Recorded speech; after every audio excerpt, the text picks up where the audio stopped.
Taurus, welcome to your super quick. Well, it's not a super quick, it's a long reading, but I'm going to do it quite quickly.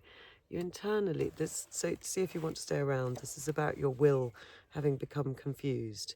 And so you're fighting to get it back. And there feels some sort of very nice conclusion. And I'll pull more cards. So here you're internally feeling a bit confused with the Seven of Cups. This red ghostly figure is popping up to me. So it might be the confusion is coming from something from your past, sort of ancestral or to do with parenting. The way that makes you act with the Five of Wands is to sort of get out there and sort of fight, but in an uneducated sort of childlike way. You feel the will to move forward, you feel your will, your drive, but you don't quite know where to put it, like all these kids having a fight. They're having a great fun, but they've not, but it's sparring as practice rather than real life. So, but your energy is still there, because at the base of the reading we've got this Page of Wands, who's is the one that's mainly, well, he's young and he's very, very interested in everything, and he's just set alight by life. And I feel like that's a quality for you. I think that you are very interested, and I think you do know what you want.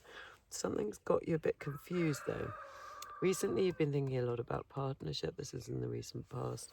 Maybe that's something to do with it, but it feels like a very happy friendship, partnership, family relationship, sharing. And another two in your potential outcome, everyone's waking up, is the Two of Wands, where you're starting to look across the globe as Alexander, deciding where to put all this passion, deciding how finally to make a decision, which is great. Coming up in the near future, though, we've got the Hangman and the Knight of Pentacles in reverse, which says to me you're starting to change your perspective radically. There's a sort of dawning on you that you need to be a little less consistent, a little bit less plodding and stuck, and maybe inconsistent in your, for me, the Knight of Pentacles always looks after others, so maybe needing to retire that a little bit. In your attitude, another two, gosh, you're really at a choice point here.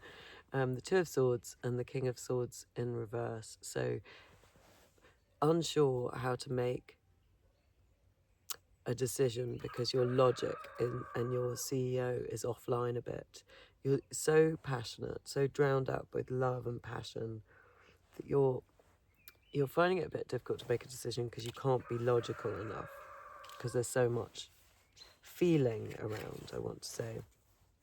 In your home environment, the Knight of Cups, which is in reverse, the Seven of Wands, and the King and the Queen of Wands. So much wandy energy here, Taurus. So a little bit feeling as if you're not being given the love you need, that this is difficult, that you're on higher ground, but it's not easy.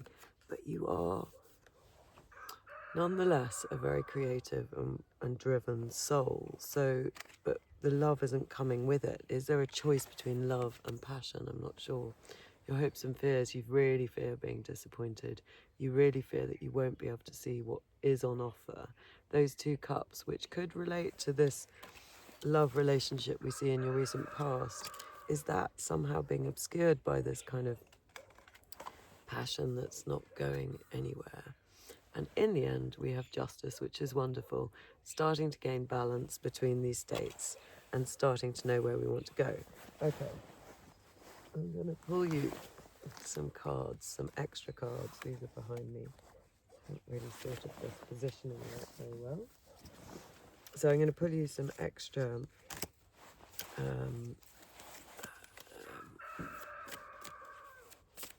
tarot cards here. What have we got? Seven of Cups again. But what I love about this is, look, suddenly this lady knows what she wants to go for. It's saying, come on, put some work into this. You know what you really want.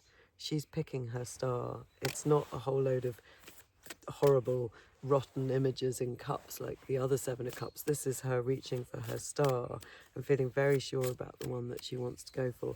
This is what you're having to learn to do. Face up to where you want to put your passion. And justice again, and the Three of Pentacles. So I think it's saying here, with justice being your end card, your result, that you really want to cooperate with others. You want to build something with others. That's what your truth is. That's what you're picking. If somebody put a gun to your head, that's what you want. Why are you finding it so difficult to reach that conclusion on your own? I'm not sure. Let's pull you a creativity card, see if we can find...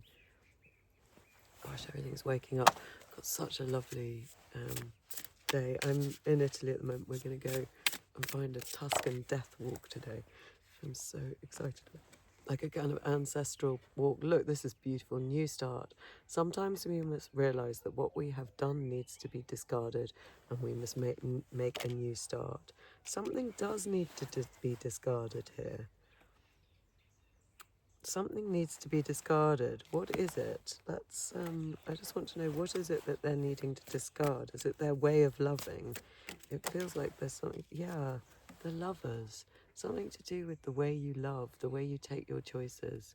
This has to be updated a bit. It is, with the Two of Cups and the Lovers here.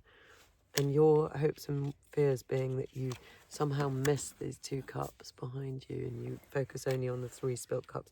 That's what needs to be redone. Have you been not allowing your passion in with your love in terms of getting what you want? King of Pentacles, 4 of Cups. It's like you've not been allowing your full value to be shown with this 4 of Cups. You think it's safe sitting under this umbrella, but actually you're being rained on. You've picked a bit of a codependent position potentially, and you're not being shown your full worth. And that's putting your passion into a dodgy place where it doesn't want to come out to play. And that's understandable, but you've got to get a bit more logical. Let's pick you a oracle card. Grab your monster by the tail. I like this one. Look at the beautiful illustration. Let's see. Grab your monster by the tail, which is number 31. Glasses are here. Number 31. A famous poet once said, "Perhaps all dragons in our lives are princesses who are only waiting to see us act, just once, with beauty and courage. Perhaps everything that frightens us is, in its deepest essence, something helpless that wants our love. It's time to grab your monster by the tail." I'm getting completely frosted up. So many of us sweep our fears under the rugs where they'll be less threatening, less likely to disrupt our comfort. This moment challenges you to stand in your power and confront what seems overwhelming, intimidating, or downright scary. Crisis is the companion of opportunity. Look beyond the surface of your fears to the gifts hiding in the deep. The gift is you being able to pick what you want. I think you've got to get a bit more status in relationships, which will allow, in this love relationship, which will allow your passion to really fly. And then you're going to pick exactly what you want. And ultimately, things are going to end up in a very balanced place. That's a lovely message. See you again.